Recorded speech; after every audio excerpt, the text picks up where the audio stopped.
Welcome to the Pocatello Business Podcast, the only Pocatello podcast focused on providing profits for Pocatello people. If you love our town and love small business, you are in the right place. We interview local legends, learn business, and have way too much fun doing it. You're listening to the Pocatello Business Podcast with your friend, host, all-around great guy, and owner of New Clean Commercial Cleaning, Spencer Ward.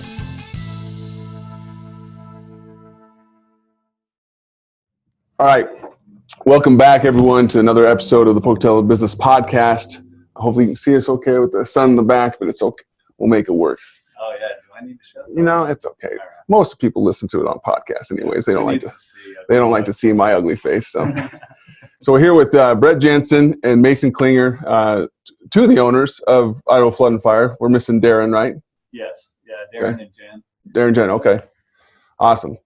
So, Mason, I know you're born and raised in Pocatello, right? I'm a Pocatello native through and through. Yeah, okay. Born and raised. Century guy? Yeah, went to Century High School. I took a hiatus from Pocatello when I was around 18 years old after high school and went down to Texas to do some summer sales down there.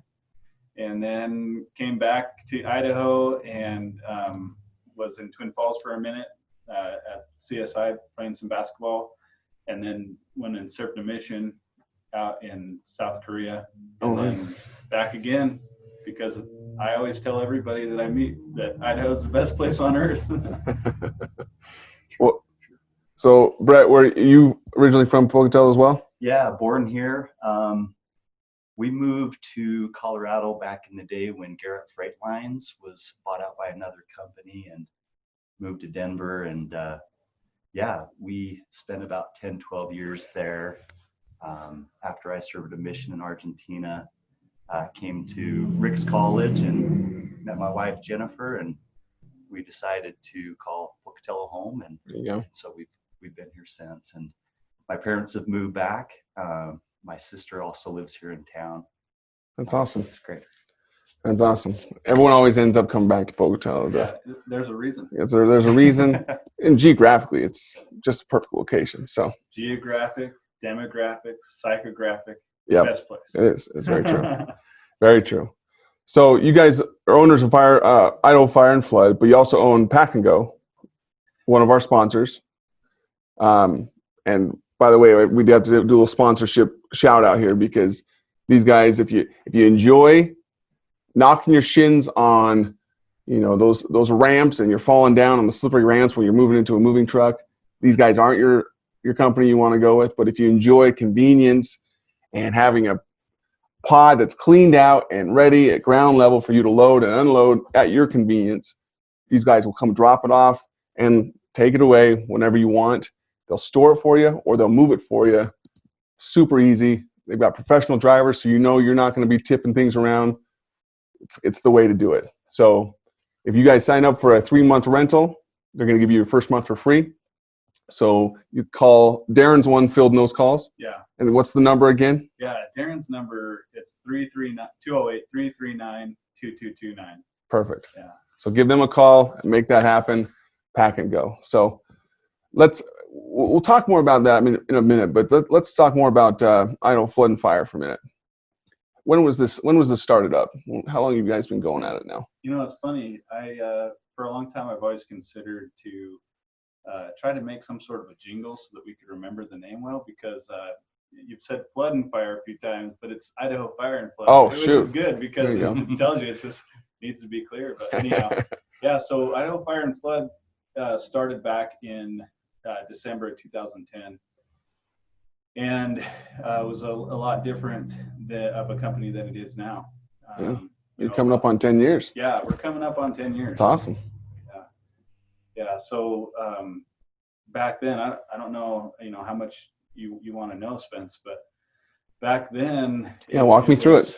Yeah. So at the time, it was different ownership, and we have had some different evolutions of the company since then. But back then, it mostly was me working in the field, and I was mostly part-time. I also worked another job to try to pay the bills. And then we had a hired help because I had zero construction knowledge 10 years ago.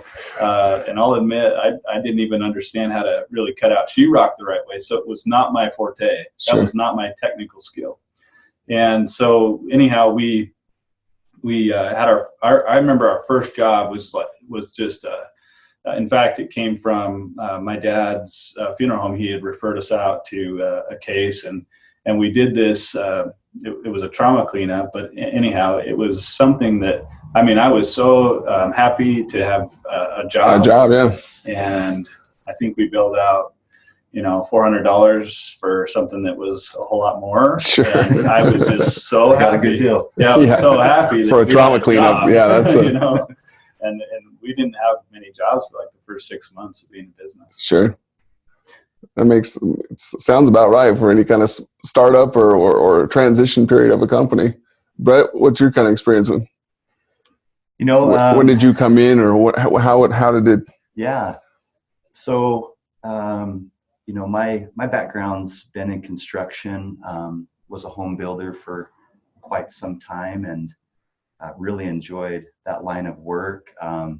Did kind of a hands-on approach to things of doing the carpentry and managing type of work. And so, when this opportunity came up with the owners of Fire and Flood, it seemed like with Idaho Fire and Flood, it seemed like just a really good fit to bring some construction knowledge to the table and help with things that seemed like it's what we needed at that time. Yes, we did.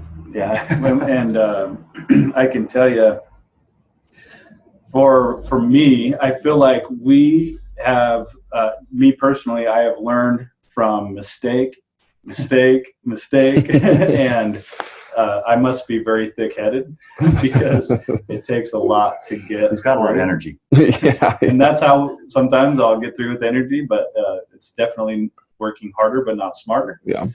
And I've tried to overcome some of those weaknesses, and bringing Bret in and him agreeing to come on board. It's been how many years now?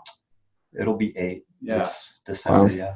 And the company dynamic, everything about our culture actually is what changed the most when Bret came on board. And Sure. And Pat, he's talked about the technical skills. Let me tell you, our culture changed.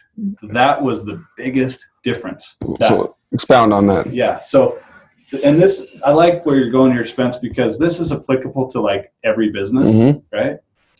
So what the way I used to think is, okay, what technical skills, well, obviously I didn't have them, but I needed them. So I was like, okay, I need some technical skills. Can you do drywall? Can you do this? Yep. And so forth. And so I looked that way. And then I'd say, you know what, we'll fill in the other blanks if they don't check all the boxes. But what I noticed is when Bret came on board, as a person, he is able to convey a level of safety in a culture environment. And safety is key. Sure. Because as humans, we have a survival instinct. And that means if we don't feel safe, then we put up walls. Yeah. And you can't have a vulnerable, open environment where your team members feel like they can actually contribute well when you have those walls. And so that's what I remember. I've learned a lot over the years from Bret because he brought this level of safety and fun and culture to the table along with the technical skills. And so the way we hire now, in fact, even as we've evolved, and we talked about that even more, as of late, I've realized we need extra help. So we even hired a consultant, and they've helped point us in a few directions that we need some help on. And one of those was our hiring process. And so we first thing we look at is our core belief system. Some people call those core values. We call it a core belief system because the way we found them, and I think this is important because there's a lot of aspirational values. Everybody has aspirations, especially if you're a business owner. And so we're still trying to fine tune this, you know. Sure. We're not perfect. I love when you say we're not perfect guarantee. Yeah. What is that again? Yeah, the we're not perfect guarantee. Yeah. If you're not satisfied, you don't pay for the service. So. And I don't think that's just a good jingle. It means it matters, you know. So, yeah. Anyways, what I was saying is we said, okay, what makes Bret Bret? What makes Mason Mason? And so we have a management team. Yep. And we're trying to take our management team and we're trying to find out what makes us who we are, and find our core belief system. And one of them that I'll point out is we recently said, you know what? At our core, every one of us on the team, we love to help others, regardless of the pay, regardless of what it is. We love that. So our core belief system, one of them is helping others. And we, when we hire people, that's the first thing we look at. Do they like to help others? Yep. And if they don't, we don't even look at anything else. It doesn't matter if they're award-winning. That might seem backwards to a lot of people, like, well, shouldn't you be looking at technical skills first? But we believe that's where it's at. And then so just to get to it, we then look at if they're humble, hungry, smart. We feel like those three things encompass a prime ideal team player in an organization. And then we look at their competencies, if they're competent to perform that task that we have. And the last thing is technical skills. I love it. And that's exactly what you just said. Like this goes with any kind of company you're going to ever be a part of. Like if you guys started up a pool company, you would have the same values as what you have with this company. And you know what? So, this is a change that just happened, like more so for us in around April, May. Going through COVID, it just showed us our weaknesses. It shows some strengths, and we recognized that our organizational health needed some attention.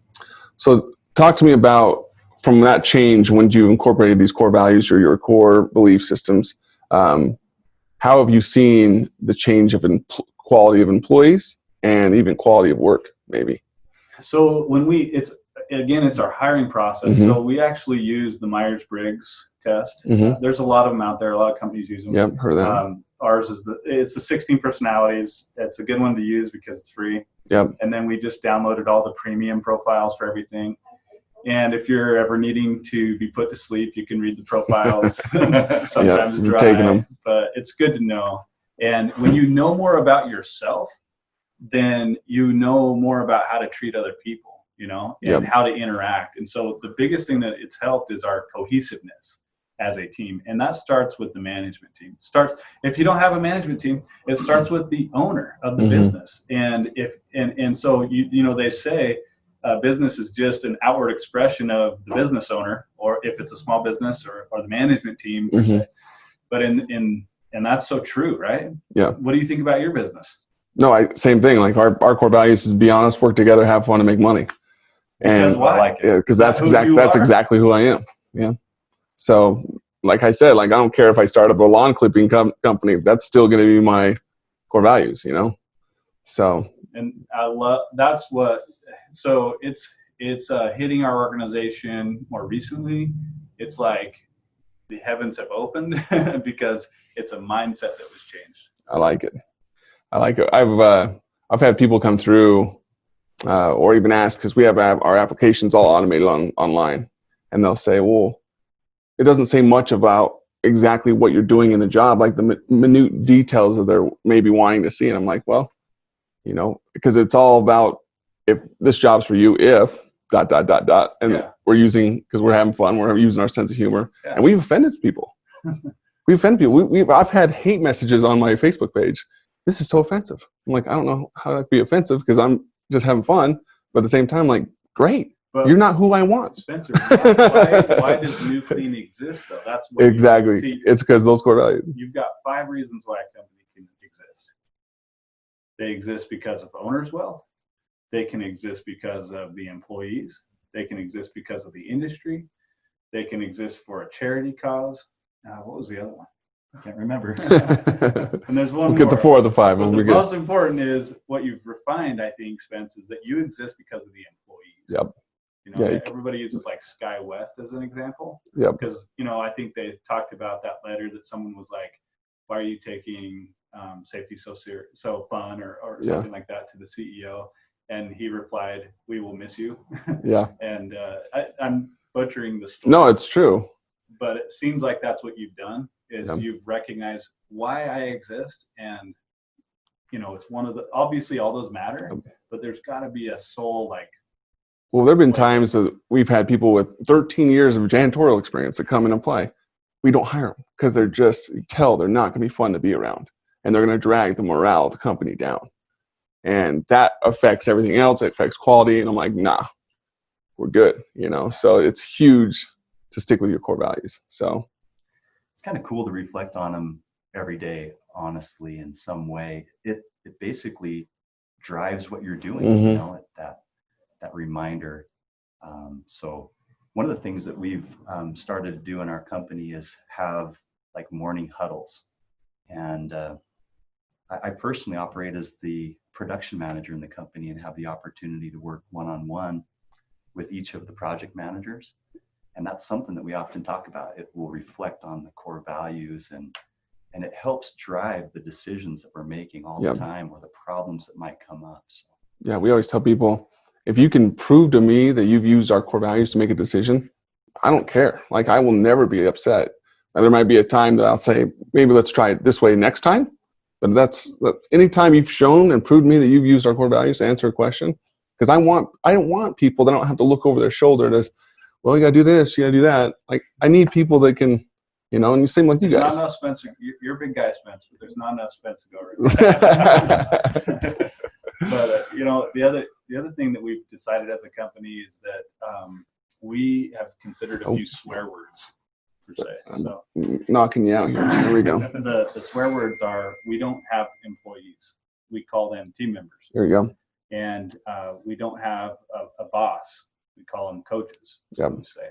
And then we want it to be a core belief system for us, and it's been a big deal. We have every company, in my opinion. This isn't from us. This is through our consultant. We've been able to learn this stuff. But one of the biggest change for us is understanding a thematic goal, because the company has their standard operating objectives every day, right? Mm-hmm. All the time. You need to know where your cash is at, or your leads, your sales, your cash, your revenue. That's stuff that you need to know all the time. Your backlog. But you're defining everybody changes and companies grow and you go through problems and evolutions, and you're defining objectives. Well, you can pick a thematic goal. So like right now ours is accountability. Mm-hmm. And so in our you mentioned the daily huddles, Brett. Yeah. And we're implementing a meeting structure that's just been. That is our accountability process. Yeah, it is. That's awesome. Just quick little boom, boom, boom. Subject. What's your issues for the day? Out. Well, thing. Yeah, the huddles are 15 to 30 minutes, no longer than that. And then we have a weekly tactical meeting, which is with smart. Every department and every team. And then we have we call them strategic meetings. So those strategic meetings are as needed, or at least monthly, to figure out things that you don't already have figured out. We had one of those yesterday, and if it worked out, we got some stuff figured out. Nice. A lot of this is all based off of the Patrick Lencioni books. Sure, they're really good, and I'd recommend them. But cool. Anyways, I like it. People, and I'm sure because I've done a whole episode on core values and the importance of it. And I'm sure a lot of people out there are like, why the hell would I care about core values? Yeah, like exactly. Like everyone's just like, come on, like this is foo-foo stuff. Like, let's get down to making money. Well, this leads into making more money. Because they don't understand how to implement it. Exactly. But one of the things on this, Spence, that I like is that the tagline is providing profits for Pocatello people. That's right. Right. So I wanted to talk a little bit, if you're all right about Let's do it. About some mistakes that we've made. Okay. I like it. Maybe focus on construction industry a little bit. That'd be good because all my mistakes are out there on this. So it'd be good to have some of you guys. Out there. We're just going to be vulnerable here for a minute. Yeah, it's part of being human. I would say one of the things that I haven't been able to listen to all the episodes, but I love it. I love to listen to them. I've been able to take things from everybody that's been on your show. Appreciate it. And That's awesome. I've reached out to a few of them. It's been great. That's So good. it's really That's cool. good. It's really Awesome. cool that you're doing it, especially for our community. Very cool. You know, we do business, and we have a branch in Boise and Idaho Falls and that up north, and then here. And we're very grateful to be in this town with the values that we hold and the people that are here like yourself. Mhm. So Awesome. but what I wanted to say was I think knowing your numbers is extremely important. Yeah. Yeah. Yeah. This is good. Yeah, Brett. Yeah. This is something that's been a long time battle of ours to try to know our numbers. It's true. So as a business owner, how often do you have a problem hit your plate where a truck breaks down and you're like, do I fix it? Do I replace it? Or you have, oh man, we're too busy right now. We might need another person. Congratulations on spending a couple minutes getting just a little bit smarter, having some fun, and supporting the Pocatello business community. If you are feeling the love, make sure to subscribe, rate, and review on iTunes, Stitcher, or wherever you are.